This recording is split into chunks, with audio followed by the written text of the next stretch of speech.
আপনি যদি এখন থেকে কারোর সাথে ফ্রি ভিসার ব্যাপারে কথাবার্তা বলেন, আপনি ফ্রি ভিসা আসবেন, যার সাথে কথাবার্তা বলতেছেন তার কাছ থেকে ফ্রি ভিসা নেবেন, যদি এই ধরনের 190% আপনি সিদ্ধান্ত নিয়ে ফেলেন যে আপনি ফ্রি ভিসা আসবেন, ঠিক তখন থেকে আপনাকে এই কৌশলটা ব্যবহার করতে হবে। আসসালামু আলাইকুম। মালদ্বীপে ফ্রি ভিসা আসার পরে আপনারা কি করলে ভালো থাকবেন, কি করলে আপনারা সফল হবেন, কি করলে আপনাদের ভবিষ্যৎ ভালো হবে, এই কারণেই বলছি, কারণ অনেকে এখানে ফ্রি ভিসা আসার পরে অনেকেই ক্ষতিগ্রস্ত হয়েছে। এর কারণ শুধু একটাই, কি কারণে ক্ষতিগ্রস্ত হয়েছে সে কারণগুলো আজকে আমি আপনাদেরকে বলবো। ফ্রি ভিসা এমন একটা ভিসা, এই ফ্রি ভিসা নিয়ে যখন মালদ্বীপে আসার পরে অনেকেই সফল হয়, আবার অনেকেই এখান থেকে আসার পরে এই মালদ্বীপ থেকে বাংলাদেশে আবার ব্যাক করে। সে কারণে আপনাদের উদ্দেশ্যে বলতেছি, আপনারা ফ্রি ভিসা আসার পরে আপনারা কি করবেন, কি করলে আপনারা ভালো থাকবেন, আর কি করলে আপনারা কাজ খুঁজে পাবেন। তা আমি আপনাদের উদ্দেশ্যে ভবিষ্যতে যারা মালদ্বীপে আসবেন, তো অনেকে চাইতেছেন আপনারা ফ্রি ভিসা আসতে, কারণ বেশিরভাগ লোকেরাই কিন্তু ফ্রি ভিসা আসে, ফ্রি ভিসা আসতে পছন্দ করে, আর ফ্রি ভিসা এসেই এখানে বিপদে পড়ে, কোনো রকমের কাজ খুঁজে পাইতেছে না, কারো কাছ থেকে কোনো রকমের সহযোগিতা পাইতেছে না। তো আজকে আমি আপনাদেরকে শুধুমাত্র একটি কৌশলের কথা বলবো, যদি এই কৌশলটা আপনারা ব্যবহার করে চলতে পারেন, আপনারা ফ্রি ভিসা এসেও এখানে কাজ পেয়ে যাবেন খুবই সহজভাবে, আপনারা যদি এই কৌশলটা মেনে চলতে পারেন। কারণ এখানে অনেকেই ফ্রি ভিসা আসার পরে অনেকে ক্ষতিগ্রস্ত হয়েছে। এর কারণ একটাই, আসলে এর পিছনে একটা কারণ আছে। তো কারণটা হচ্ছে, যারা ফ্রি ভিসা চলে এসেছে এখানে আসার পরে, তাদের এখানে কোনো আত্মীয় স্বজন নাই, কোনো সম্পর্কিত লোক নাই। তো যাদের সম্পর্কিত লোক নাই, আত্মীয় স্বজন নাই, বা ভালো একজন রিলেটিভ নাই, তারাই কিন্তু ক্ষতিগ্রস্ত হয় ফ্রি ভিসা আসার পরে। তো হয়তো আপনারা যারা ভবিষ্যতে আসবেন, আপনাদেরও কোনো আত্মীয় স্বজন থাকবে না, কোনো সম্পর্কিত লোক থাকবে না, কোনো ভাই ব্রাদার বা আপনার চাচা খালু এই ধরনের লোক যদি আপনাদের না থাকে, তাহলে আমি আপনাদের উদ্দেশ্যে যে কৌশলের কথা বলবো, এই কৌশলটা অবশ্যই আপনারা ব্যবহার করবেন। এই কৌশলটা অবশ্যই আপনারা যদি মেনে চলেন, তাহলে আপনারা এখানে আসার পরে আপনাদের কোনো সমস্যা হবে না। আমার কথা মতে যদি এই কৌশলটা আপনারা ব্যবহার করেন, তাহলে আমি মনে করি আপনারা এখানে আসার পরে আপনারা বিপদে পড়বেন না।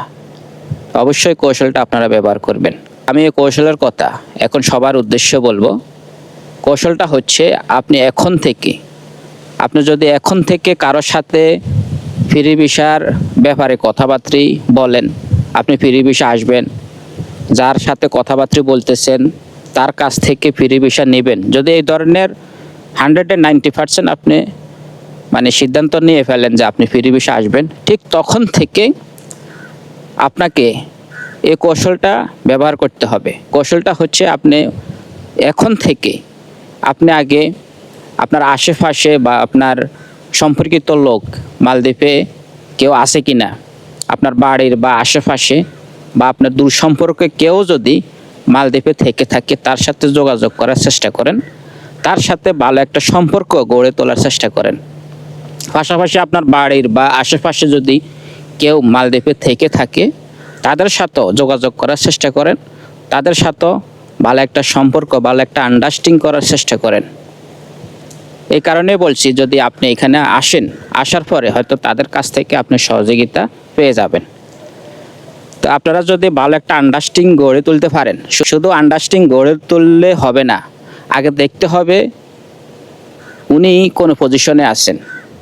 যার সাথে আপনি আন্ডারস্ট্যান্ডিং করেন না কেন, আগে দেখতে হবে উনি কি ভালো পজিশনে আছেন, উনি মালদ্বীপে কি করে। যারা ভালো পজিশনে আছে তাদের সাথে আপনি সম্পর্ক গড়ে তুলতে হবে। এখন আপনি কোন পজিশনে যাবেন, আপনি কোন টাইপের, আপনি মালদ্বীপে আসার পরে কোন পজিশনে আপনি কাজ করলে আপনার জন্য ভালো হবে, আপনি ওই পজিশনের লোকের সাথে আপনি সম্পর্ক গড়ে তুলতে হবে। সম্পর্ক গড়ে তোলার পরে যখন আপনি মালদ্বীপে আসবেন, আমি আশা করি তাদের কাছ থেকে হেল্প পাবেন। যারা এখানে ফিরে ভিসা আসার পরে বিপদে পড়ছে, বেশিরভাগ লোকেরই কিন্তু এখানে আত্মীয় স্বজন সম্পর্কিত লোক নাই বিদায় কিন্তু অনেক লোকে কিন্তু বিপদে পড়ছে, অনেক লোকে কাজ না পেয়ে এই দেশ ছেড়ে পরে বাংলাদেশে ব্যাক করছে। তা আমি চাই না আপনারা যারা ভবিষ্যতে মালদ্বীপে ফিরে ভিসা আসবেন, আমি চাই না আপনারাও এখানে আসার পরে ব্যাক করেন। যদি আপনি কারোর সাথে ভালো সম্পর্ক গড়ে তুলতে পারেন, আপনি খোঁজখবর নিয়ে দেখেন আপনার আশেপাশে দুঃসম্পর্ক কেউ মালদ্বীপে আছে কিনা, মালদ্বীপে যদি থেকে থাকে তার পজিশন ভালো কিনা, ঠিক আছে, তার সাথে একটু সম্পর্ক গড়ে তোলার চেষ্টা করেন। তার সাথে ভালো সম্পর্ক গড়ে তোলার চেষ্টা করার পরে আপনি যখন মালদ্বীপে আসবেন, আমি আশা করি আপনি তার কাছ থেকে হেল্প পাবেন।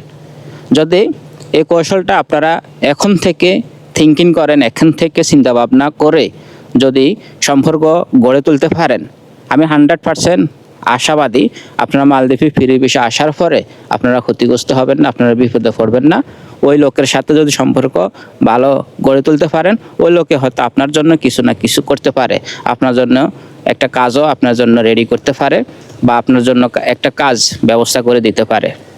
আশা করি এই কৌশলটা আপনারা ব্যবহার করবেন। এই কৌশলটা ব্যবহার এখন থেকে শুরু করবেন। যদি আপনি মালদ্বীপে যদি ফিরে ভিসা আসেন, ঠিক এখন থেকে শুরু করবেন সম্পর্ক গড়ে তোলার জন্য, যোগাযোগ করার জন্য অবশ্যই চেষ্টা করবেন।